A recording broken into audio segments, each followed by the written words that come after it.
Alhamdulillah. Assalamualaikum warahmatullahi wabarakatuh. Alhamdulillahirabbil alamin. Wassalatu wassalamu asrofil anbiya wal mursalin wa ala alihi wa sahbihi ajma'in, amma ba'du. Salam bahagia untuk sahabat-sahabatku GNS, salam bahagia untuk sahabat-sahabatku PCLN pada pekan Cakra Lodaya Nusantara dimanapun berada, yang dirahmati Allah, yang tentunya insyaallah dimuliakan Allah Subhanahu wa taala. Amin. Amin. Amin. Alhamdulillah sahabat-sahabat, bertemu kembali dengan saya Nur Samsan Al-Fakir bersama Sapulidi alias Muhammad Ilyas. Ya pengen duduk Pak. Alhamdulillah sahabat-sahabat, saya sampai di Padepokan dan ini malam di mana Indonesia, negara tercinta,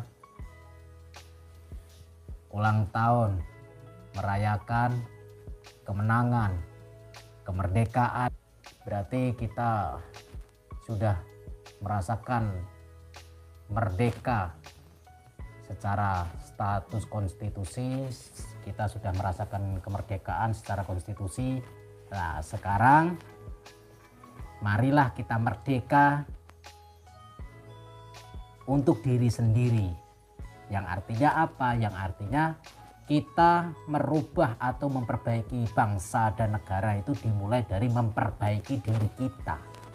Begitu. Jadi negara ini tergantung dengan kita. Kalau kita itu buruk, ya negara akan menjadi buruk. Kalau kita baik, kita bisa berjuang dengan sekuat tenaga, menghasilkan kemerdekaan untuk diri kita sendiri, untuk keluarga kita, maka niscaya negara kita, bangsa kita ikut merdeka. Otak-otak kancil kita, jadi diri kita sendiri ya, itu musuh kita, yaitu bangsa sendiri itu musuh kita.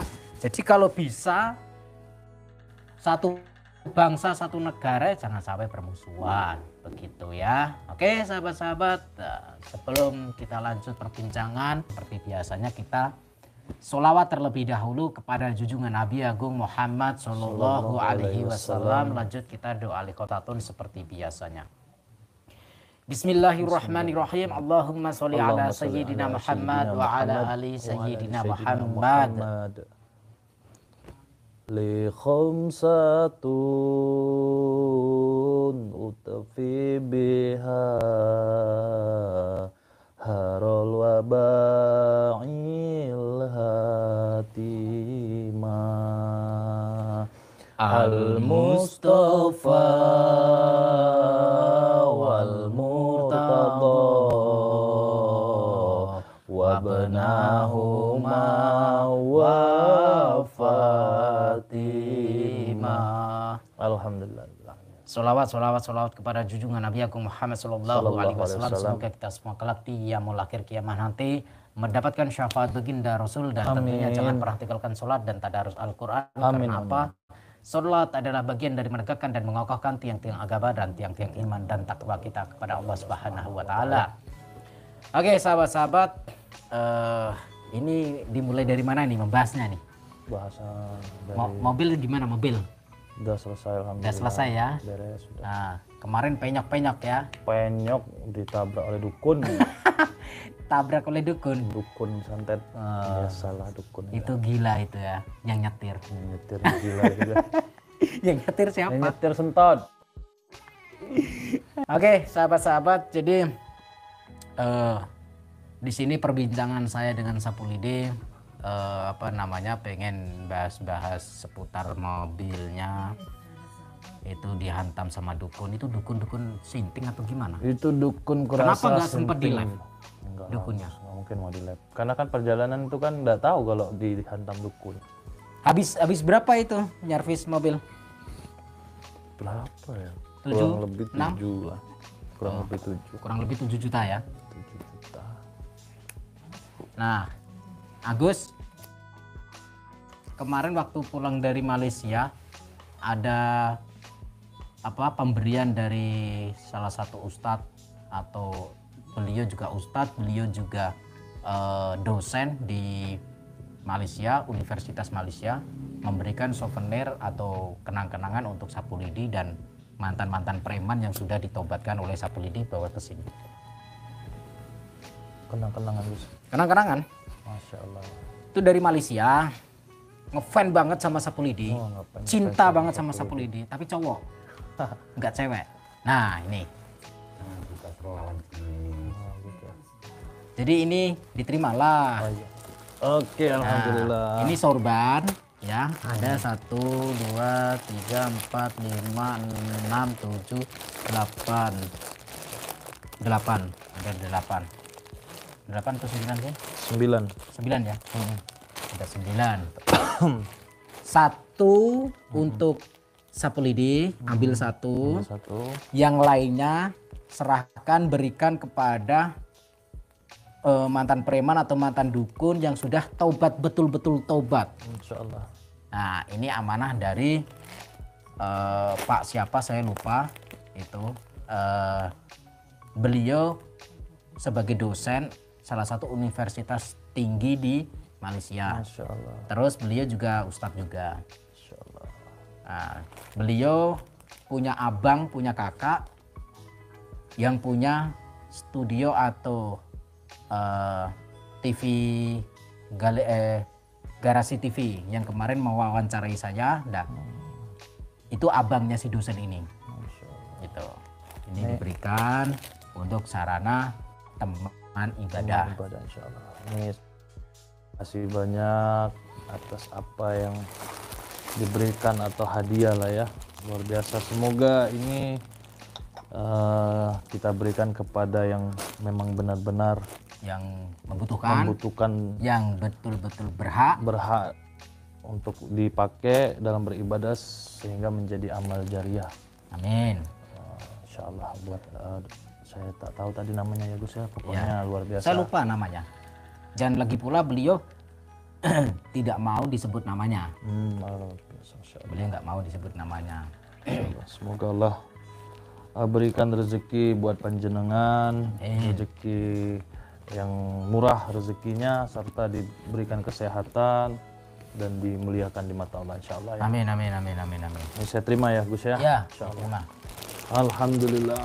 Udah tahu. Penerawangan itu ada batasnya kan, ada batasnya, dan juga saya udah bilang sama Gusnya, insya Allah Gusnya bisa. Jadi kita ya saling mensupport di balik aja ya Gus ya, berkomunikasi di balik layar. Coba lihat apa itu, Dek. Untuk berbicara atau sharing tentang sebuah permasalahan seperti itu. Tidak mesti harus di media juga ya kan Gus ya. Iya, betul. Nah, Yas, nih kita ngobrol-ngobrol nih. Saya kan masih Al-Fakir, Yas. Saya masih Al-Fakir. Karom. Al-Fakir, saya Al-Fakir. Karom. Dan di sini saya mau nak bertanya. Nak bertanya kepada Ilyas, kepada Sapulidi, macam mana hukumnya si Wulan ini kan hamil 2 bulan lebih, dan si Alfian ini pacarnya, tapi bukan yang menghamilinya, yang menghamilinya ayah tirinya, tapi si Alfian berniat ingin menikahinya, dan Wulan bersedia dinikahi sama Alfian, dan ibunya Wulan merestui juga. Dan saya membantu juga untuk persiapan pernikahan ijab kabul. Hukumnya itu gimana dalam pernikahan, menikah tapi dalam keadaan hamil di luar nikah dan anaknya itu bukan anaknya Alfian? Itu hukumnya gimana? Kalau saya pribadi ya. Ya, secara pribadi. Ini bahasanya. Jadi menikah yang setahu saya Gus ya, insya Allah mudah-mudahan tidak salah. Mohon maaf sebelumnya. Jadi kalau menikah di dalam luar nikah ya, maksudnya hamil di luar nikah, tetapi dia menikah, itu sah. Ya sah. Insya Allah itu sah, dan itu cuman Gus ada cumannya. Ya. Nah, ketika anak itu lahir nanti itu ada 3 kerugiannya Gus. 3 kerugiannya apa? 3 kerugiannya. 1, ketika dia menikah, bapak ini tidak bisa jadi wali. Bapaknya itu si Alfian. Atau si Alfian ini yang nikah kan si misalkan dia menikah sama Alfian gitu kan, itu tidak sah. Nah, setelah itu Kalaupun itu anak, walaupun anak dia sendiri, hmm, misalnya anak kandung Alfian, maaf ya katakanlah dia berhubungan atau bersegama di luar nikah, lalu dia menikah, itu pun juga tidak bisa jadi bin, Gus. Walaupun di tes DNA juga tidak bisa jadi bin. oke, Tuh, setelah itu waris itu tidak dapat, tidak menerima warisan. tidak menerima warisan kayak gitu. Nah, itu yang kedua. Yang ketiga, nah yang ketiganya ketika si anak ini mau nikah, dia tidak bisa jadi wali. Yang bisa menjadikan walinya itu ya wali hakim. Oke. Seperti itu. Oke, jadi sahabat-sahabat, itu referensi dari hasil pertanyaan saya, hasil dari jawabannya Bang Sapulidi, di mana Wulan menikah dengan Alfian dalam keadaan hamil di luar nikah yang menghamili ayah tirinya itu tetap sah. Jadi begini, kalau saya juga dapat referensi dari Ustadz Abdul Somad, dari Habib Bahar bin Smith, dari Buya Yahya Cirebon, dari beberapa kiai-kiai NU lah. Tidak bisa saya sebutkan satu persatu karena banyak sekali referensi-referensi yang saya sering mengikuti kajian-kajian beliau-beliau, karena beliau-beliau adalah yang layak cocok untuk kita jadikan motivasi ataupun referensi untuk pelajar. Nah, dai itu sebetulnya kita semua wajib dai. Dai itu apa sih? Dai itu artinya dai itu mengajak. Jadi dai itu mengajak. Nah, kita semua bisa menjadi dai. Kalau kita mengetahui kebaikan, maka kita harus mengatakan kebaikan itu di depannya orang yang belum mengetahui kebaikannya. Nah, jadi intinya di dalam kasusnya Wulan ini, sahabat-sahabat, di dalam kasusnya Wulan ini pernikahannya tetap sah. Dari imam mazhab 4 mazhab ini ya, mazhab Syafi'i, mazhab Hambali, mazhab Maliki, mazhab Hanafi, insya Allah 4 mazhab ini tetap sah, mengesahkan adanya pernikahan itu. Pernikahannya sah, jadi tidak haram. Kata siapa haram? Ya, tetap sah, pernikahannya tetap sah. Walaupun anak ini laki-laki ataupun perempuan yang lahir ya, yang lahir misalkan Wulan melahirkan anaknya laki-laki, tapi anak ini hasil dari zina. Pernikahannya si Wulan dengan Alfian sah, tetapi kerugiannya adalah si anaknya Wulan ini setelah lahir, walaupun laki-laki, setelah dewasa nanti terus Wulan punya anak lagi, tapi anak yang sah, anak yang halal, karena sudah melakukan pernikahan dengan Alfian. Punya anak lagi nih, anaknya perempuan semua, anak yang kedua, anak yang ketiga, anak yang keempat itu perempuan semua. Anak perempuan ini, 3 anak perempuan ini menikah. Nah, sedangkan Alfian sudah meninggal, ya, atau Pak Ustadz Hanafi sudah meninggal. Anak perempuan ini ingin menikah, walinya bukan anak pertama yang laki-laki dari hasil zina, tidak boleh. Ini tidak sah. Nah, jadi sesuatu yang mudah jangan dipersulit. Ini di dalam agama Islam itu lentur, agama Islam itu fleksibel lah, empuk kok, enak kok, nggak usah dibuat pusing. Daripada zina kan mending menikah, kan begitu. Nah, jadi kalau ada orang yang pengen menikah, maka segeralah dinikahkan daripada melakukan zina seperti itu. Adapun tentang jawaban ataupun komentar-komentar dari netizen, dari beberapa orang, ratusan orang mengatakan itu haram, itu dosa, itu nggak boleh, itu gini. Saya mengatakan boleh, dan saya mendapatkan referensi dari beberapa ulama seperti Ustadz Abdul Somad, Habib Bahar bin Smith, Buya Yahya Cirebon, terus ulama-ulama Banten seperti Buya Muqtadi dan Buya Kiai Haji Said Abdul Siroj. Jadi beliau-beliau semua bukan seperti saya ya, beliau-beliau itu. Kalau saya kan masih al-fakir, kalau beliau-beliau itu kan guru-guru saya atau guru-guru kita semua ya. Jadi beliau-beliau ini memang ulama. Ulama itu bisa dilihat begini sahabat-sahabat. Ulama itu ataupun kiai, ataupun syekh, ataupun abuya, ataupun buya, bisa dilihat dari cara menulisnya. Kalau menulis Latin A B C D lancar. Tapi kalau menulis Arab lebih lancar, lebih cepat, lebih bagus, maka itu salah satu ciri-cirinya. Itu ulama. Atau membaca Al-Qur'an. Dikala membaca Quran, membaca tulisan matematika lebih cepat, tapi setelah membaca Al-Quran kok bisa lebih cepat daripada membaca huruf Latin, maka ini salah satu ciri-ciri. Nah, kalau cutek ya, kalau cutek nulis Arab sama nulis I love you, pinter nulis I love you. Nulis Arab Bismillahirrahmanirrahim lama banget.